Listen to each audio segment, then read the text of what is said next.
What's going on, guys, and welcome back. It's that time again for the meta deck report for the month of March, and we're going to cover the best decks in Conquest and ladder, weighted by both win rate and sample size and average cubes. Now, unfortunately, I'm a little bit under the weather, so I apologize in advance if it sounds like I'm dying. I tried to do an Infinity Conquest video, couldn't even make it through that, so instead, we're going to talk about the best decks in Marvel Snap. Now, let's go and kick off this list with the competitive ladder, and then we'll get over to Conquest. We're going to cover the top 10 in both, and we start with Discard. Now, I don't think anybody a couple months ago when we declared Discard is dead that this would be at the #1 slot, but here we are. We got brand new cards coming out, both of them in here, Corvus and Proxima. We've got reworks to Meek and Helicarrier. Over time, this has become just a really good list. Now, zooming in here on the list, you guys can tell we've got a lot of cards that just gain power over time. Things like Collector, Morbius, Dracula. So it's tough to counter it with tech cards.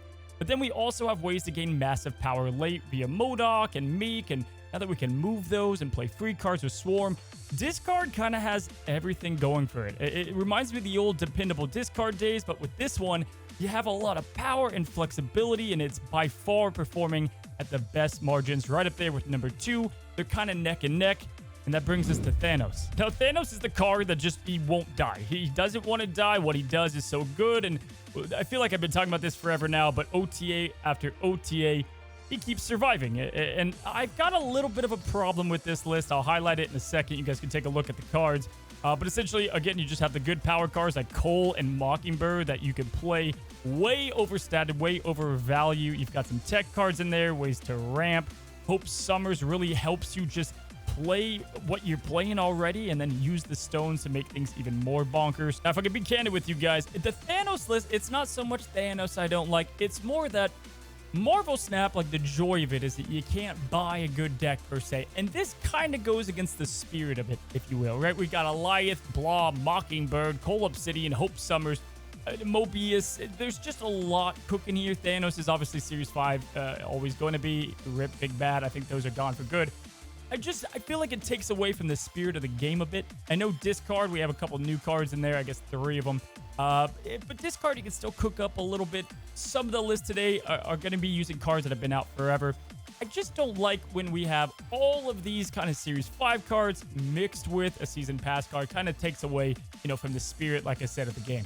Now, coming in at #3, we've got Loki. He's got a lot of games played, so it was a little tough to rank this one with the win rate that it's belonged to, but guys, this deck has a lot going for it. You got the tech cards that build up power over time. You can steal cards with Cable and pretty much get an instant win if you get a key card. Agent Coulson can provide a lot of randomness, but just solid plays. And overall, you're using the opponent's deck against them. And right now, we've got a lot of powerful decks with big-time cards in them, and Loki just completely benefits off that. Between Hope Summers, Elsa, Bloodstone, Cable, we have a lot of cards that just synergize with Loki. Now, guys, another card that this synergizes with perfectly is today's video sponsor, NordVPN. And there's nothing better than getting sponsored by a product that I use myself on a regular basis. Now, guys, I don't really know what Glenn Jones was thinking when he made this card. It seems a little busted. The ability is, on reveal, it has enhanced security, protecting your sensitive data from cyber threats and the villains out there. NordVPN's like your personal hero, okay? And on top of that, it's going to unblock geographical protected content so that you can watch your favorite shows and tricking your computer to think you're somewhere else. Like, for example, you can act like you're at the Eiffel Tower in Paris and you can watch my content. I don't know why you'd want to do it, but you can do it. Like, for me personally, I use the Killer app here. It makes things really easy to protect my computer from all the malware and prevent those like random tracking around websites. Like, I don't know about you, but when I'm looking at a recipe, I don't know why it needs my location, but it asks for it, and NordVPN prevents all that. Now, the card NordVPN also has an ability of 24/7 customer service, and I don't know about you guys, but I plan on putting that to the test. Whether you're a morning person, maybe a night owl like myself, after a video, if I'm having some problems, like 2:44 a.m., I'm going to call them. And I know I'm going to get a response, guys. Now, you can go ahead and get my exclusive NordVPN cozy deal down in the description below. You can use my link below, risk-free, guys, with a 30-day money-back guarantee. Want to give another huge thank you to NordVPN for sponsoring today's video. Again, it's a killer card. That was a sneaky way to put an ad. I also changed again. Anyway, guys, yeah, Loki, very good deck. Now, at #4, we've got Destroy. And again, it's funny. Everybody plays Destroy. Then nobody wants to play it because we've all been playing it so much. It's just a fun deck, cool cards, great combos, easy play lines. Destroy has, as always, one of the most games played under its belt. It's repping about a 53.5% win rate at the time of recording this video. If you kind of left Destroy behind and you don't want to be buying all these new cards and you kind of feel lost right now in Marvel Snap, go back to old reliable, play Destroy, go into Infinity Conquest, throw a Shang-Chi in there, and you should be good to go. Now, number 5 is near and dear to my heart because, as you guys know, I've been a big fan of Patriot, and more specifically, Patriot Surfer, and this list has just been kicking tail now for going back all the way to last Infinity Conquest. I was playing a Supergiant Edition, and then I was playing this one with Mockingbird. The stats don't lie. It's just really good at getting priority early, utilizing something like a Lithe to just delete your opponent's plays. Clearly, you have a lot of easy win lines and things that just line up. Overall, very consistent of a deck, and probably one of my favorites to play. Overall, just taking a closer look at the cards, Iron Lad is going to be feasting off half of the play lines here. You have just a couple of card plays that if you get them, you know you're going to win, making it a very easy snapping deck. If you're struggling climbing, definitely recommend this one. Now, at number 6, I was playing something very similar to this after the OTA. I was dying to make a video on it, but I was over at PAX East, hence why I'm sick. We've got a Guardians Lockdown deck. After the buff, Jean Grey and friends, it works, guys. You've got a lot of power, a lot of ways to force them into a lane, just giving you the overall perfect balance of control and also power. Now, War Machine can go into this deck quite nicely, maybe even Daredevil to really capitalize off the Guardians of the Galaxy, but cool to see them all together in one deck, and it's performing at a pretty high level. Now, at number 7, it's got a lot of play. One of the most played Infinity Conquest decks right now and in Gold Conquest, and it's the War Machine Black Knight deck. It was my last video, but right here, I'm just going to say Black Knight decks in general. This is the one that I'm going to be highlighting. I think it's pretty damn good. People are... listen, we had this with Iron Lad. We've had this with a couple of cards. In the week of release, it's tough to really evaluate how good a card is. I think War Machine is a good tech card, and he can allow you to go over the top and make some pretty crazy plays. And this is one of those decks that, especially in Conquest, you'll see, if you get the right hand draw, it's very tough to beat. I have a whole video just now discussing it, so you can go check that one out. But it's cool to see this one with a pretty good win rate and good games to boot. Now, at number 8, we've got Clog with Annihilus. As you guys know, Annihilus in the package that he brings is just good. You can put in Hood, Sentry, and Annihilus in a deck, and you're probably going to have yourself a pretty damn good deck. But here we've got ways to Clog with Cannonball. We have Debris, Polaris, Green Goblin, Titania for the double-up Clog play with the Goblin, and then, of course, Doc Ock. This deck completely wrecks combo decks and is very solid to just stop your opponent from the game plan that they had in mind. If you like Clog plays and if you've got some experience, as it's a little bit harder to use, can't recommend this one enough. Coming in at number 9, we've got Phoenix Force. It's been out of the meta here for a little bit. Always been a good kind of combo deck. But we've gotten more consistent with it overall, and people are expecting it less. And guys, the deck speaks for itself. Now, it doesn't have the craziest win rate, but that is because there's over 5,000 games played in a very short amount of time. This would be a deck that if you kind of commit to and you really learn the play lines, you're going to have a good time with it. If you don't know what deck to play and you're like, hey, this one looks good, you're probably not going to do as well. There's a lot of kind of, not big brain theory on it, but you do have to know exactly who to destroy, where to go, and what to do. But the deck's a lot of fun, and if you're looking for a good combo deck, this is the one for you. Now, coming in at number 10, we've got a really interesting greedy deck. We just talked about combo decks, but this is, the greedy combo deck, but the stats don't lie. I mean, it is Toxic Surfer. Now, we've got Mystique in here to copy Wong or Sarah. We've got Magic to make sure we try to get that turn 7. And really, if your opponent has more cards on the board than you, Hazmat and the Big Bomb is going to win with Odin. You've got Luke Cage also to protect you if you need that to help you with the negative points. But then also we got this, Silver Surfer proccing 100 times as well. So you can push negative power, you can gain positive power.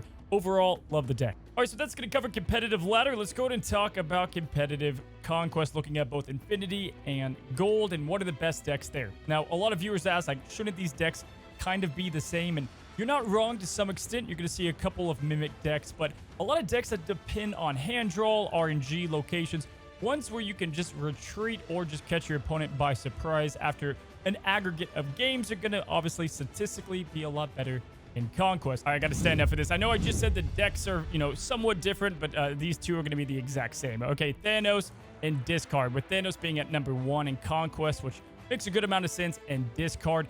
These decks just have too much consistency, too much value.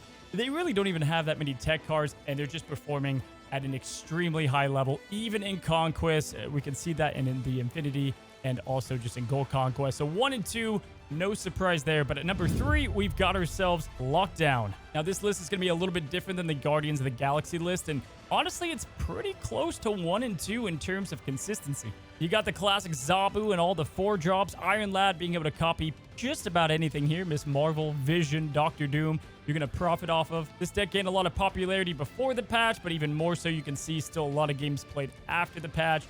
War Machine, I also think could fit in here quite nicely, maybe for that Jessica Jones slot. You probably don't want to have her and War Machine because that's 2 cards that you can't play on turn 6. Medusa is just always a good stat line, and another nod to War Machine that you can always play her in the middle no matter what. Lock down a lane, kill him with a Lithe, moving on. All right, number 4, we have yet again Destroyed coming at you. And again, guys, it just has to go with the locations on aggregate throughout Conquest. A lot of Destroyed locations out there, a ton that are going to help out this deck.